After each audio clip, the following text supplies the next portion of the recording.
Kung isa ka sa mga YouTube creators na naapektuhan ng pagbabago sa BPI My Save Up, o naghahanap ka ng bank account na pwedeng buksan nang hindi na pumupunta sa isang physical branch, may nakita akong isang digital bank na pinag-uusapan ngayon ng maraming creators.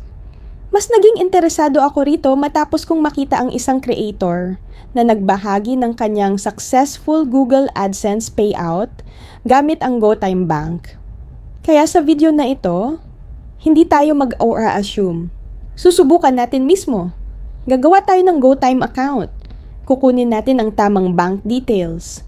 At ipapakita ko sa inyo kung paano ito idagdag bilang Google AdSense payment method step by step. Simulan na natin. Hello everyone! Welcome back sa Josepearl Vlogs. Kung bago ka pa lang sa channel, gumagawa tayo ng actual testing, fact-based research, at updated tutorials tungkol sa YouTube at Google AdSense para matulungan ang mga Filipino creators na makaiwas sa maling impormasyon. At ito ang ipinangako natin sa nakaraang episode. Hindi tayo magtatapos sa research lang. Ngayon, actual setup na ang gagawin natin. Bago tayo magsimula, baka may magtanong, bakit GoTime ang napili nating subukan? Simple lang ang dahilan. Una, isa itong purely digital bank, kaya pwede kang mag-open ng account gamit lamang ang iyong smartphone. Pangalawa, nagbibigay ito ng sariling bank account details at SWIFT information na kailangan kapag nagdadagdag ng bank account para sa international wire transfer. At pangatlo, may nakita tayong documented creator experience na nagsasabing naging successful ang kanyang Google AdSense payout gamit ang GoTime. Bagamat hindi pa ito nangangahulugang pareho ang magiging resulta ng lahat ng users, sapat itong dahilan para subukan natin ang proseso. Sa video na ito, 4 ang ating gagawin.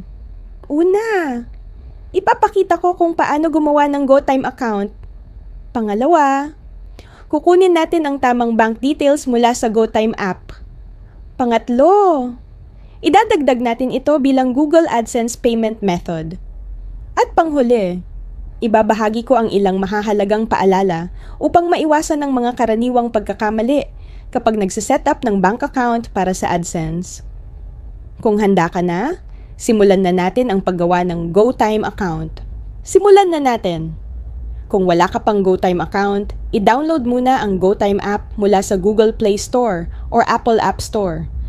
Pagkatapos, sundan lamang ang registration process. Ihanda ang iyong valid government ID dahil kakailanganin ito para sa identity verification. Kapag na-complete mo na ang verification at na-approve ang iyong account, maaari mo nang i-access ang iyong GoTime dashboard. At dito na magsisimula ang pinakamahalagang bahagi. Hindi sapat na account number lang ang alam natin. Kapag Google AdSense ang pag-uusapan, kailangan nating kunin ang tamang bank details. Sa GoTime app, pumunta sa menu. Pagkatapos, piliin ang account details. Dito makikita ang impormasyon na kakailanganin natin. Kasama rito ang receiving bank name, iyong account number, SWIFT code, bank name. Ito ang mga detalye na ilalagay natin mamaya sa Google AdSense.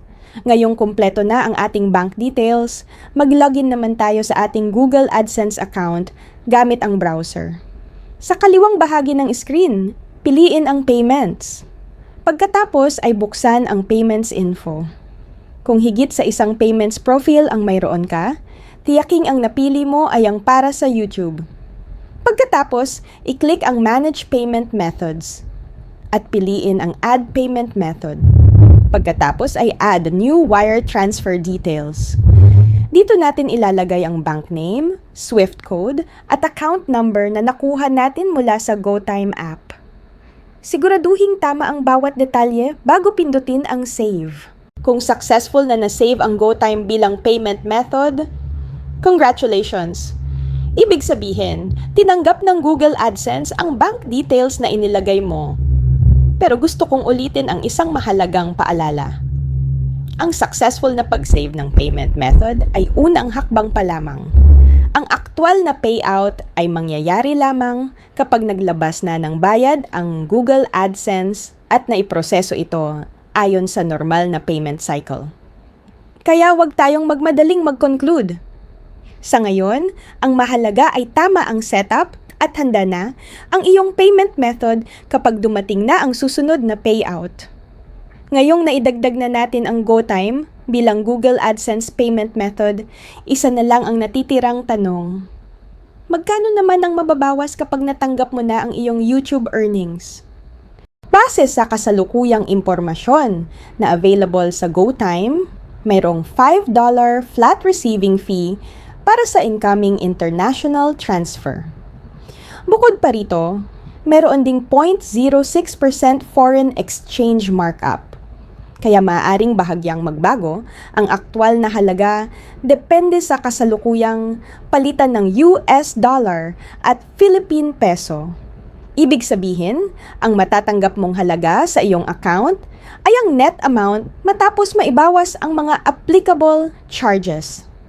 Isa pang madalas itanong ng mga creators, gaano katagal bago pumasok ang AdSense payout sa GoTime? Batay sa impormasyong ibinahagi sa tutorial na ating sinuri, ang crediting ng international transfer ay maaaring tumagal ng humigit kumulang 1 hanggang 5 business days. Tandaan lamang na ang aktwal na processing time ay maaaring maapektuhan ng banking days, verification procedures, o iba pang processing requirements. Kaya kung kakapadala pa lamang ng Google ng iyong payout, normal lang na kailangan mong maghintay ng ilang araw bago ito mag-reflect sa iyong account. Kung ang hanap mo ay isang bank account na maaari mong buksan online nang hindi pumupunta sa physical branch, at gusto mo ng mabilis na proseso ng account opening, isa ang GoTime sa mga digital banks na maaari mong isaalang-alang.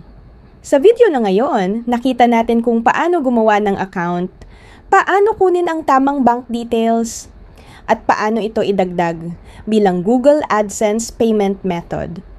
Bukod pa rito, may nakita rin tayong documented creator experience na nagsasabing naging successful ang kanyang AdSense payout gamit ang GoTime. Bagamat hindi ito nangangahulugang pareho ang magiging resulta ng lahat ng users, isa itong magandang indikasyon na maaaring maging option ang GoTime para sa maraming Filipino creators. Ngayon naman, gusto kong marinig ang inyong experience. Kung gumagamit ka na ng GoTime para sa Google AdSense, i-comment mo sa ibaba kung naging successful ba ang pag-link ng account mo. Kung nakatanggap ka na rin ng payout, maaari mong ibahagi ang iyong experience nang hindi inilalabas ang anumang sensitibong impormasyon. Sa pamamagitan ng inyong mga karanasan, mas marami pa tayong matutulungang creators na naghahanap ng tamang payment method. Maraming salamat sa panonood. Kung nakatulong ang video na ito, huwag kalimutang i-like, i-share, at mag-subscribe para sa mas marami pang updated tutorials, actual testing, at fact-based research tungkol sa YouTube at Google AdSense.